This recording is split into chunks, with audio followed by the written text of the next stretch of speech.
ஆண்டவரும் இரட்சகருமாகிய இயேசுவின் நாமத்தில் உங்களை அன்போடு கூட வாழ்த்துகிறேன். இந்த பெனியல் டிவி மூலமாக ஆமென். இந்த பிரேயர் நெட்வொர்க்கிலே இணைந்திருக்கிற யாவரையும் கர்த்தர் ஆசீர்வதிப்பாராக. இதை கேட்டுக்கொண்டிருக்கிறவர்கள், இதை பார்த்து கொண்டிருக்கிறவர்கள் நீங்கள் பாக்கியவான்.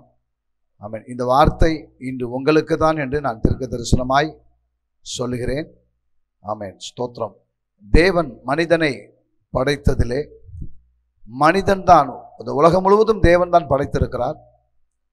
ஆண்டவர் இந்த உலகம் முழுவதும் படைத்து விட்டு மனுஷனை படைக்கும் போது மாத்திரம் சொல்லுகிறார், அவனை தன் சாயலாய் படைப்பேன் என்று சொல்லி தேவனுடைய சாயலாய் மனிதனை படைத்தார். இந்த தேவனுடைய படைப்பிலே நமக்கு ஒவ்வொன்றும் அற்புதமானது.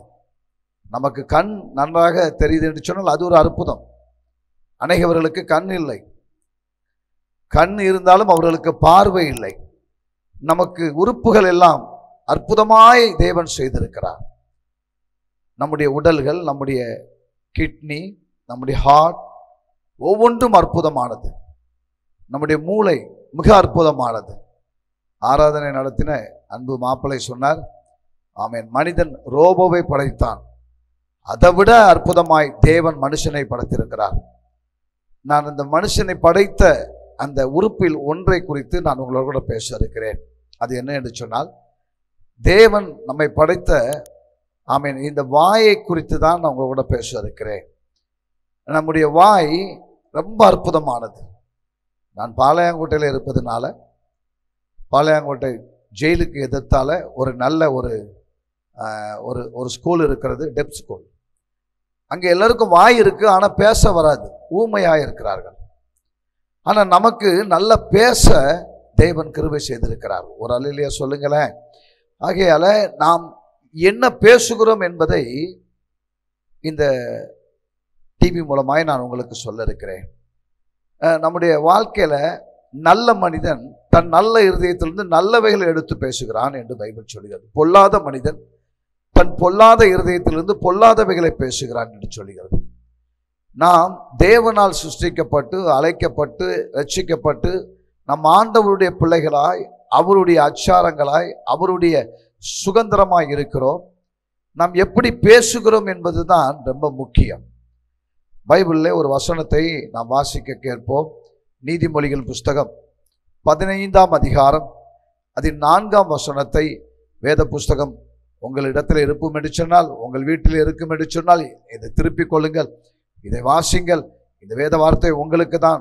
நீதிமொழிகள் புஸ்தகம் 15ஆம் அதிகாரம் 4ஆம் வசனம். ஆரோக்கியம் உள்ள நாவு ஜீவ விருட்சமா. இங்கே ஒரு நாவை, ஆமென் ஸ்தோத்திரம், ஆமென், இந்த நீதிமொழிகளை எழுதின ஞானி சொல்லுகிறான், ஆரோக்கியம் உள்ள நாவு ஜீவ விருட்சமா. நல்ல கவனிங்கள், ஒரு நாவை இங்கே சொல்லப்பட்டிருக்கிறது, அது ஆரோக்கியம் உள்ள நாவு. நாவு எல்லாத்துக்கும் இருக்கு, ஆனா அந்த நாவுல ஆரோக்கியம் இருந்தா ஜீவ விருட்சத்தை போல இருக்குமா. எத்தனையோ அரசியல் தலைவர்களை இன்னைக்கு பார்க்குறேன், அவங்க இந்த வாயை வச்சே வடை சுட்டு பெரிய ஆள் ஆகிட்டாங்க. ஆனா ஆண்டவருடைய பிள்ளைகள் எதை பேசுனா உங்களுக்கு நல்லா இருக்கும் என்று சொல்லி நான் உங்களோட பேச இருக்கிறேன். அதுக்கு முன்பாக ஆமென், வேத புஸ்தகத்தில் இந்த நாவை வைத்து ஆமென் அற்புதத்தை பெற்றுக்கொண்ட ஒரு சிலரை நான் உங்களுக்கு சொல்வதற்கு முன்பாக, இந்த நாவு ரொம்ப பயங்கரமானதாம் என்று சங்கீதம் 104:11 சொல்லப்பட்டிருக்கிறது. இருதயத்தில் இருந்து தோன்றுகிறதை நாவு வழியாக மனுஷன் பேசுகிறான். சரி, இந்த நாவை குறித்து ஏராளமான வசனங்கள் சொல்லப்பட்டிருக்கிறது. சங்கீதம் 5:9 சொல்லுகிறது, இச்சகம் பேசும் நாவா. என்ன நாவா? இச்சகம் பேசுகிற நாவு. நாவுல என்னெல்லாம் இருக்கு பாருங்க, இச்சகம் பேசுகிற நாவா. சங்கீதம் 12:3 வாசிங்களேன். சங்கீதம் 12:3. இச்சகம் பேசுகிற எல்லா உதடுகளையும் பெருமைகளை பேசுகிற நாவையும் கர்த்தர் அறுத்து போடுவாராக. பெருமை பேசுகிற நாவு, இச்சகம் பேசுகிற நாவு, பெருமை பேசுகிற நாவு. சில ஆட்களை பார்த்தீங்கன்னா பெருமையாவே பேசுவாங்க. தன்னுடைய படிப்பை வச்சு, தன்னுடைய அழகை வச்சு, தன்னுடைய வசதியை வச்சு, தன்னுடைய ஜாதியை வச்சு, தன்னுடைய எல்லாம் வச்சு தன்னை பற்றியே சில ஆட்கள் பெருமையா பேசுவாங்க. இந்த உலகத்துல பெருமையாய் மேன்மையாய் ஒன்றை பேச வேண்டும் என்று சொன்னால் இயேசுவை குறித்து தான் மேன்மையா பேச வேண்டுமாம். ஒரு அல்லேலூயா சொல்லலாமே. ஆமென். பைபிள் சொல்லுகிற சிலுவையை குறித்து அல்லாமல் வேற ஒன்றையும் குறித்து நான் மேன்மையாய் பேசேன். அல்லேலூயா, அல்லேலூயா. சரி, என் கூட ஒரு சின்ன பாடலை நான் உங்க கூட படிக்கிறேன். தொடர்ந்து இந்த வார்த்தைகளை நீங்கள் கவனமாக கேட்டுக்கொள்ளுங்க. என் கூட நீங்கள் பாட்டு படிக்கலாமா? ஒரு சின்ன பாடல், ஒரே ஒரு கவி படிப்பேன். ஆமென். என் கூட நீங்கள் படிக்கும்படி உங்களை அன்பாய் கேட்டுக்கொள்கிறோம். ஸ்தோத்திரம். அதிசயங்கள் செய்கிறவர் நம் அருகில் இருக்கிறார். அற்புதங்கள் செய்கிறவர் என்றும் நமக்குள் வசிக்கிறார். பாடலாமே. அதிசயங்கள் செய்கிறவர் என்றும் அருகில் இருக்கிறார். அற்புதங்கள் செய்கிறவர் என்றும் நமக்குள் வசிக்கிறார். தண்ணீரை இரத்தமா மாற்றினார் அதிசயம். தண்ணீரை இரத்தமா மாற்றினார் அதிசயம். வெறும் தண்ணீரை ராட்சரசமா மாற்றினார் அதிசயம். வெறும் தண்ணீரை ராட்சரசமா மாற்றினார் அதிசயம். அதிசயங்கள் செய்கிறவர் நம் அருகில் இருக்கிறார். அற்புதங்கள் செய்கிறவர் என்றும் நமக்குள் வசிக்கிறார். அல்லேலூயா. ஆண்டவர் இன்னைக்கும் நமக்கு அதிசயம் செய்கிறவா இருக்கிறார். சரி, நம்ம தொடர்ந்து வசனங்களை கேட்போம். பைபிள் சொல்கிறது பெருமை பேசுகிற நாவு. அது மாத்திரமல்ல, சங்கீதம் 15:3 சொல்கிறது புறம் பேசுகிற நாவு. சங்கீதம் 31:20 சொல்லப்படுது சண்டை போடுகிற நாவு. என்ன நாவு? நாவுல எவ்வளவு விஷயம் இருக்கு பாருங்க. சண்டை போடுகிற நாவு. ஒரு சண்டை வரணும்னா, ஆமா, ஒருத்தர்கிட்ட போய் நம்ம ஸ்தோத்திரம் எந்த பட்டயத்தையும் எடுத்துட்டு கொண்டு போய் அடிக்க வேண்டாம். ஆமா, வாயில பேசினாலே போதும் சண்டை வந்துடும். சில ஆட்கள் பேசுனா 3 மாசத்துக்கு முன்னக்கூட்டி வர்ற சண்டை வந்துடும். ஒரு ஆமேன் சொல்லுங்களேன். ஆமேன். பிரியமானவர்களே, நான் இப்போ அமெரிக்கா ஜனாதிபதி கூட சண்டை போடணும்னா வேற ஒன்றும் இல்லை, அவரை கூப்பிட்டு கேர்ஃபுல்னு ஒரு இங்கிலீஷில் ஏசியாச்சுன்னா சண்டை வந்துடும். சண்டை எப்படி வருதுன்னா இப்படி தான் வருது. இங்கே பைபிள் சொல்லுது சண்டை இடுகிற நாவு. சங்கீதம் 34:13 சொல்கிறது பொல்லாத நாவு என்று சொல்கிறது. கபடு செய்கிற நாவு, கருக்கான பட்டயம் போல் உள்ள நாவா. இப்படி நாவுல ஏராளமான பாவங்கள் பெறுகிற ஒன்று நாவில் இருக்கிறது. சரி, இந்த நாவை நாம் எப்படி பயன்படுத்த வேண்டும், எப்படியெல்லாம் பயன்படுத்தினால் ஆண்டவர் நம்மளை ஆசீர்வதிப்பார் என்று ஒரு சில வசனங்களை மாத்திரம் உங்களுக்கு சொல்கிறேன். சங்கீதம் 51:14 ஆமென். இங்கே ஒருத்தர் சொல்லுகிறான் பாருங்க. சங்கீதம் 51:14. தேவனே, என்னை ரட்சிக்கும் தேவனே, இரத்த பழிகளுக்கு என்னை நீங்களாக்கிவிடும். அப்பொழுது என் நாவு உம்முடைய நீதியை கம்பீரமாய் பாடும். ஒரு அலையிலே சொல்ல மாட்டீங்களா? இங்க இதுதான் ஆரோக்கியமான நாவு. இவன் சொல்லுகிறான், என் நாவு உம்மை கம்பீரமாய் பாடும். இந்த உலகத்துல ஆண்டவர் நமக்கு நல்ல வாயை நல்ல நாக்க கொடுத்ததுனால சங்கீதக்காரன் சொல்றான், என் நாவு உம்மை கம்பீரமாய் பாடும். சங்கீதம் 39:3 என் நாவினால் நான் விண்ணப்பம் செய்வேன். விண்ணப்பம் செய்கிற ஒரு நாவு. என்னுடைய நாவினால் நீர் புகழப்படுவேர் என்று சங்கீதம் 66 சங்கீதக்காரன் சொல்கிறான். சரி, இந்த நாவினால நன்மை பெற்ற ஒரு சிலரை நான் உங்களுக்கு முன்பாக வைக்கிறேன். நல்லா கவனிங்க. இந்த நாவினால நீங்க நல்ல வார்த்தையே பேசிக்கிட்டு இருக்கீங்க, நீங்க நல்லா இருப்பீங்க. ஒரு அலையிலேயே சொல்லுங்க பார்ப்போம். இந்த நாவுல நீங்க ஆசீர்வாதத்தை பேசிக்கிட்டே இருந்தீங்கன்னா நீங்க ஆசீர்வாதமா இருப்பீங்க. அநேக சபைகளிலே போதகர்கள் எப்ப பார்த்தாலும் இந்த சபைக்கு வர்ற மக்களை பயங்காட்டிக்கிட்டே இருப்பாங்க. தோத்திரம். சோதனைன்னு பேசுவாங்க. உலகத்திலே நமக்கு உபத்திரம் உண்டு. இந்த உபத்திரத்தை பத்தியே பேசி பேசி அநேகவர்கள் உபத்திரத்திலே இருக்கிறாங்க. சோதனையை பத்தி பேசி பேசி நாளுக்கு நாள் சோதனையே அவங்களுக்கு பெரிய சோதனை ஆயிருது. நான் சொல்றேன், நீங்க நன்மையை பத்தி பேசுங்க, ஆசீர்வாதத்தை பத்தி பேசுங்க, வெற்றியை பத்தி பேசுங்க, உயர்வை பத்தி பேசுங்க. நீங்கள் எதை பேசுகிறீர்களோ அதே உங்க வாழ்க்கையில வந்து நடக்கும் என்று நான் உங்களுக்கு சொல்லுகிறேன். அல்லேலூயா. ஆண்டவருடைய நாமம் மகிமைப்படுவதாக. வேத புஸ்தகத்திலே இந்த நாவினால் நன்மை பெற்ற ஒரு சிலரை உங்களுக்கு முன்பாக நான் சொல்ல இருக்கிறேன். லூக்கா எழுதின சுவிசேஷத்திலே 23ஆம் அதிகாரம் 42, 43 வசனங்களிலே இயேசுவை நோக்கி ஆண்டவரே, நீர் உம்முடைய ராஜ்யத்தில் வரும்போது அடியேனை நினைத்தருளும் என்றான். இங்கே 2 கல்லர்கள் இயேசு கிறிஸ்துடைய சிலுவைக்கு வலதுபுறமும் ஒருவரையும் அவன் இடதுபுறம் ஒருவரையும், ஸ்தோத்திரம், சிலுவையிலே அடிக்கப்பட்டிருக்கிறது. ஒரு கல்லன் சிலுவையிலே அடிக்கப்பட்ட போது கூட இயேசுவை அவன் அவன் அவன் அவன் தூசித்தான் என்று பைபிள் சொல்கிறது.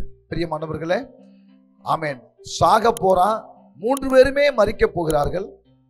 ஆனா அந்த மரிக்கிற சூழ்நிலையில கூட ஒரு கல்லன் இயேசுவை தூசித்தான். இன்றைக்கும் உலகத்துல ஆண்டவரை தூசிக்கிறவங்க ஏராளமானவங்க இருக்கிறாங்க. அவர்களை நீங்க பார்க்காதங்க. ஆண்டவரை தூசிக்கிறவன் சுடுகாடு போறவரையும் திருந்த மாட்டான், அவனை நீங்க பார்க்காதங்க. நல்ல மனுஷன் தன் நல்ல இருதயத்திலிருந்து நல்லதை பேசுவான். இப்போ ஒரு கல்லன் அவரை தூசிக்கிறான். நீர் கடவுளானால் என்னையும் உண்மையும் காப்பாற்றும் என்று அவரை தூசித்தான் என்று பைபிள் சொல்கிறது. அதே சமயம் அவருக்கு இன்னொரு ஸ்தோத்திரம், சிலுவையில் அடிக்கப்பட்ட ஒரு கல்லன் சொல்றான். என்ன சொன்னா தெரியுமா? ஆண்டவரே, நீர் உம்முடைய ராஜ்யத்தில் வரும்பொழுது அடியேனை நினைத்தருளும் நினைத்து அருளும் என்று சொல்லி நல்லா கவனிக்கணும். இந்த கல்லனுடைய கைகள் கட்டப்பட்டு இருக்கிறது, கால்கள் கட்டப்பட்டு இருக்கிறது.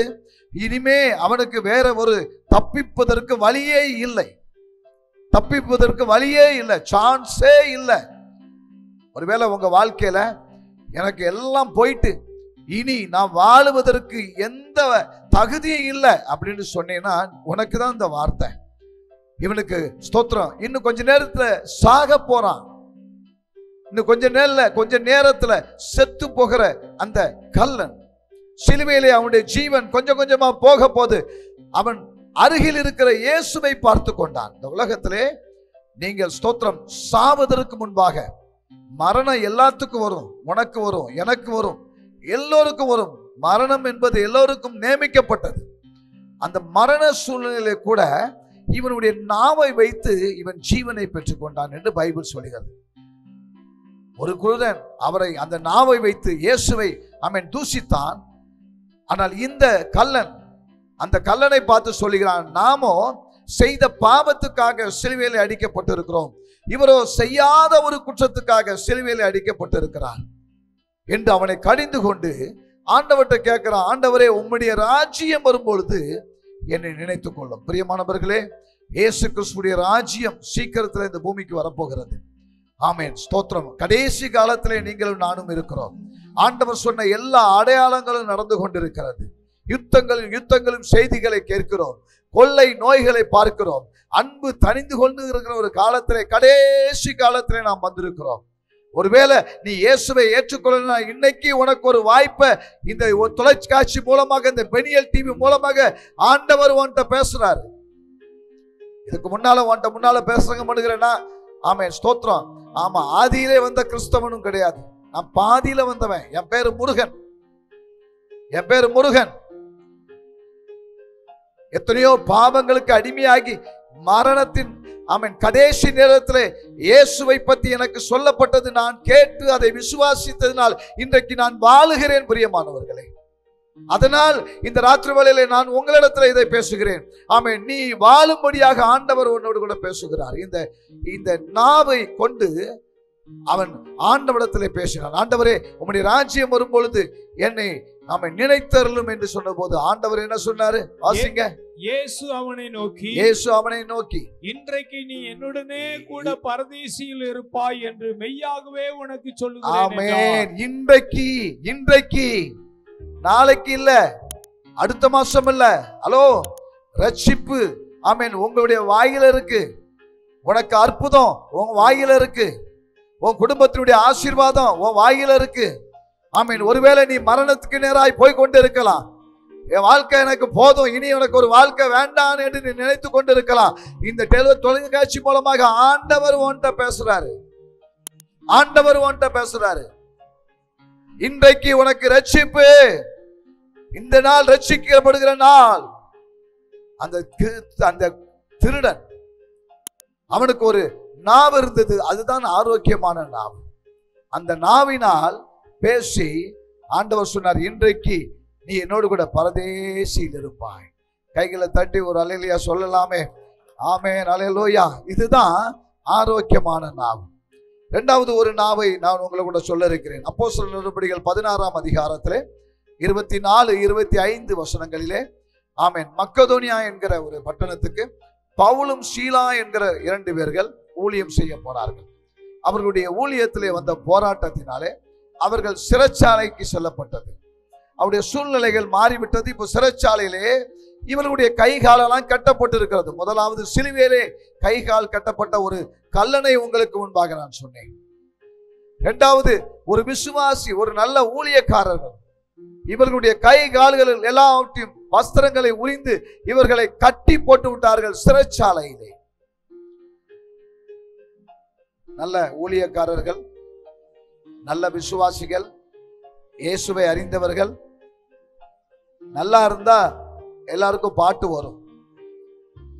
சந்தோஷமா இருக்கிறவன் பாடுவான்னு சொல்லுவாங்க. இல்ல, நான் சொல்வேன், துக்கத்துல நீ பாடு, கர்த்தர் உனக்கு அற்புதம் செய்வார். அதுதான் ஆரோக்கியமான நாவு. இங்க பைபிள் சொல்லுகிறது, அவர்களை சிறைச்சாலையிலே கொண்டு அடைத்தார்கள். வாசிங்களேன் 24, 25 வசனங்கள். அவன் இப்படிப்பட்ட கட்டளையை பெற்று அவர்களை உட்காவல் அறையிலே அடைத்து அவர்கள் கால்களை தொழுமரத்தில் மாட்டி பாருங்க, இங்க கால்கள் எல்லாம், கை கால்கள் எல்லாத்தையும் கட்டி வைத்திருக்கிறார்கள். இப்படிப்பட்ட சூழ்நிலையில பாட்டு வருமா?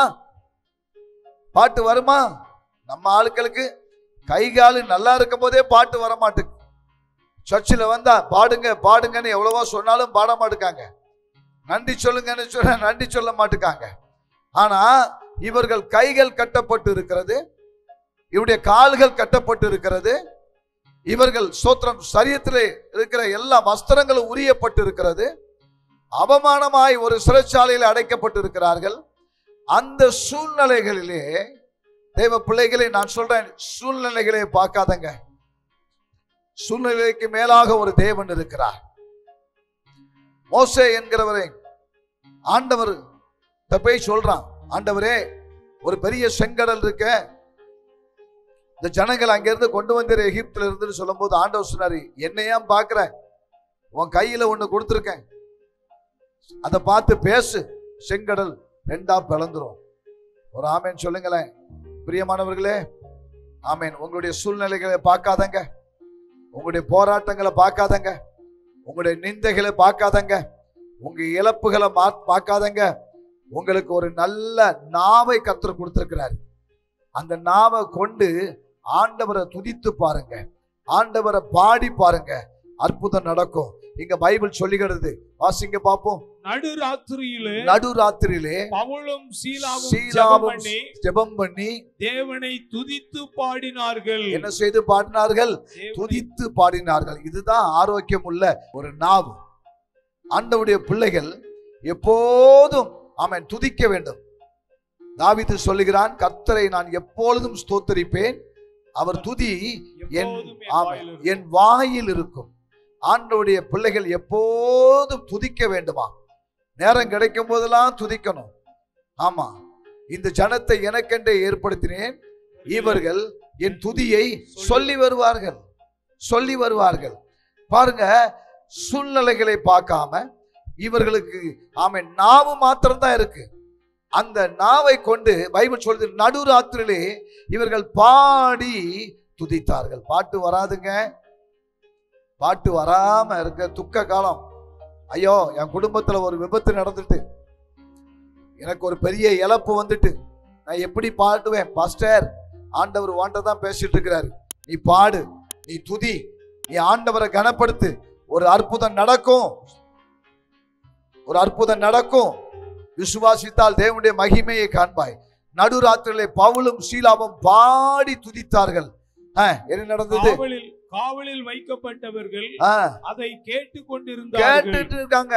ஐயோ, அவங்க நினைச்சிருப்பாங்க இந்த கிறிஸ்தவங்களுக்கு மானமே கிடையாதா, இவங்களுக்கு சொரணையே கிடையாதா, இவங்களை இப்பதானே கொண்டு அடிச்சு போட்டிருக்கோம், ஓ எங்க இருந்தாலும் துதிக்கணும். ஆமேன்னு சொல்ல மாட்டீங்களா? அல்லேலூயா.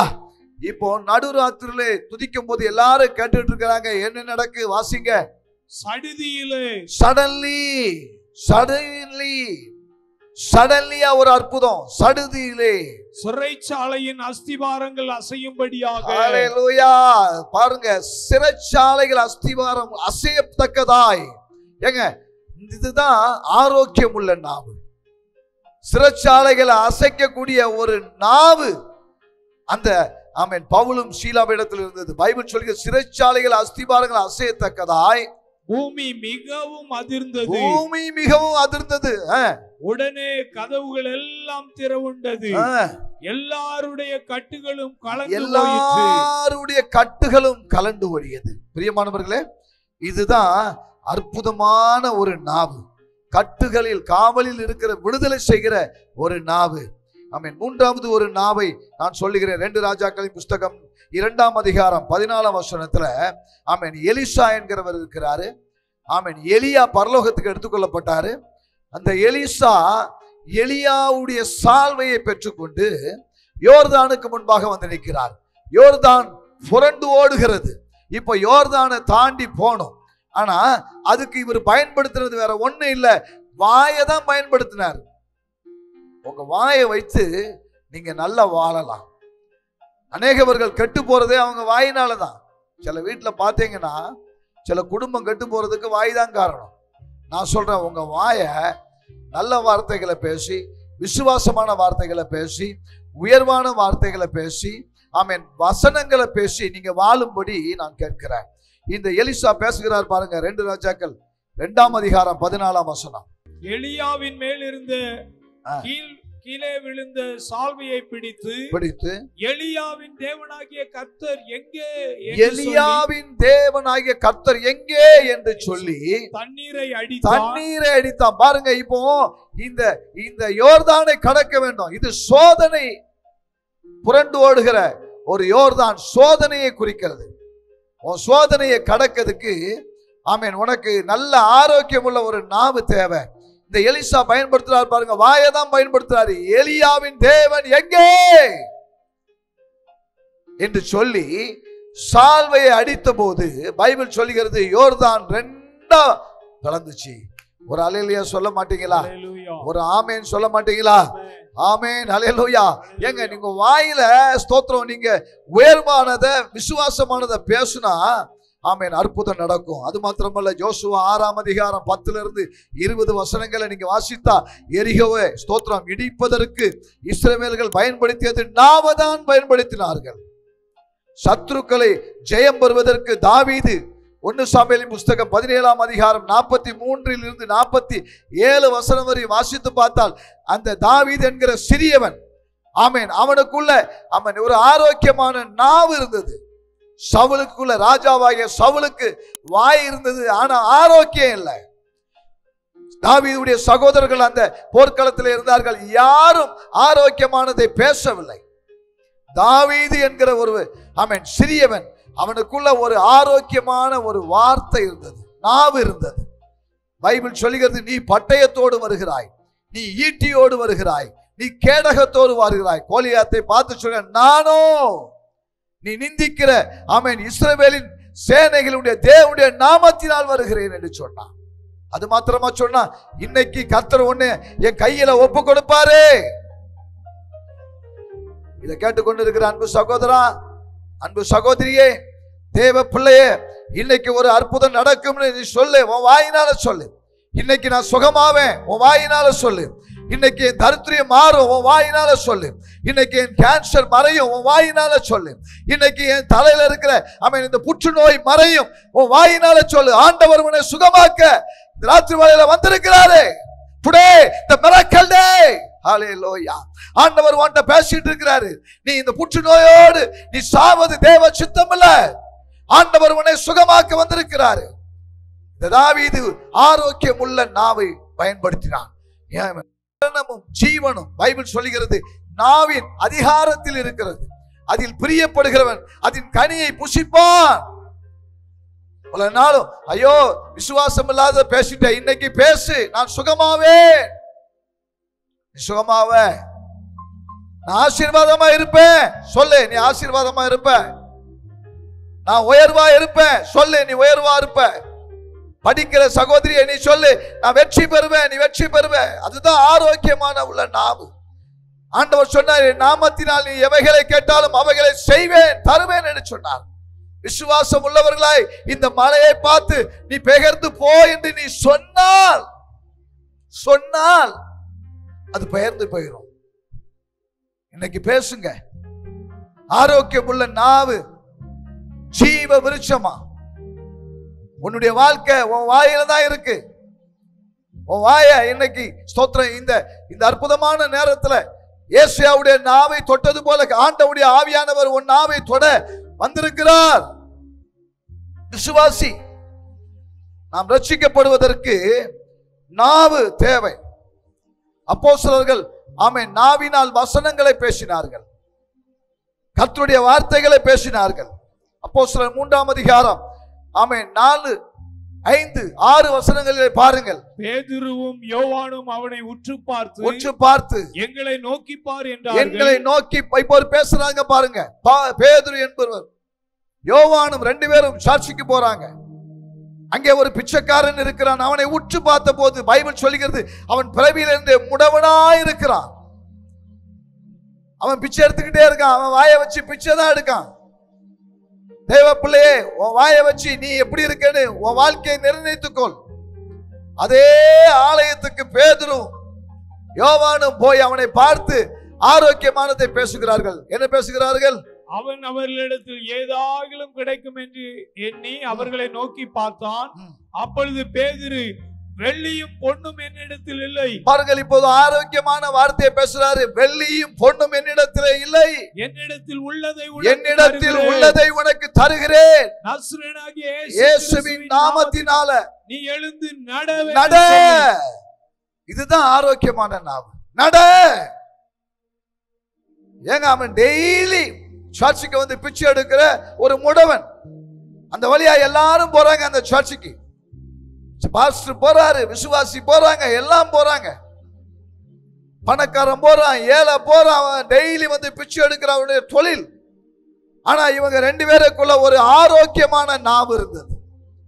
அந்த ஆரோக்கியமான நாவை கொண்டு சொல்லுகிறார்கள், வெள்ளியும் பொன்னும் என்னிடத்தில் இல்லை, என்னிடத்தில் உள்ளதை உனக்கு தருகிறேன்.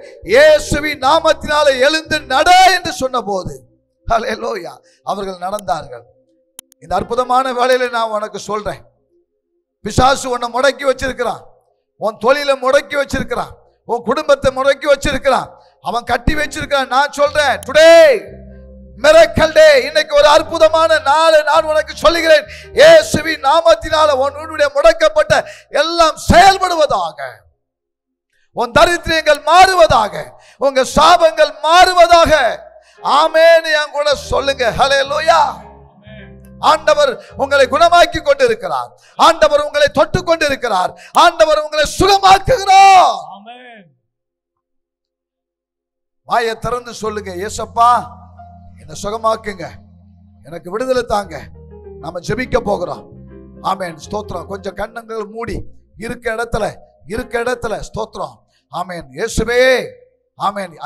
அந்த கல்லன் கூப்பிட்டது போல, இயேசுவே என் குடும்பத்துக்குள்ள வாங்க. ஓ ஸ்தோத்திரம். நீ எதையெல்லாம் கூப்பிட்டுருப்ப, இன்னைக்கு இயேசுவே என்று கூப்பிடு, இயேசுவே என்று கூப்பிடு. ஆமென். ஸ்தோத்திரம். ஆண்டவர் உன்னுடைய வீட்டுக்குள்ள வர விரும்புகிறாரு, உன் இல்லத்துக்குள்ள உன் உள்ளத்துக்குள்ள வர விரும்புகிறாரு. ஆரோக்கியமான நாவு ஜீவ விருட்சம். எங்க பரலோகம் போனா கூட நாவு தேவைப்படுது. ஆமென். பரலோகத்துல போய் நாவு தேவைப்படும். அது இங்கே இருக்கும் போதே அந்த பரலோகத்தை நீ அனுபவிக்க முடியும். அவரை பாடு, அவரை துதி, அவரை ஸ்தோத்திரம் பண்ணு, அந்நிய பாஷையை பெற்றுக்கொள், ஆசீர்வாதத்தை பெற்றுக்கொள். இந்த நாவை ஆண்டவருக்கு என்று பயன்படுத்து. தேவ மனிதா, அருமையான தேவனுடைய பிள்ளை, இந்த வார்த்தையை நீ கேட்டுக்கொண்டிருக்க இந்த நாவுனால நீ எவ்வளவோ சம்பாதிக்கிற. இன்னைக்கு ராத்திரி வேளையில ஆண்டவர் பேசுறாரு, இந்த நாவை இயேசுவுக்கு கொடு. அந்த இயேசுவை பற்றி உயர்த்தி பேசு. என்னை கனப்படுத்துகிற எந்த ஸ்தானத்தில் நான் வந்து உன்னை ஆசீர்வதிப்பேன் சொல்லி இருக்கிறாரு.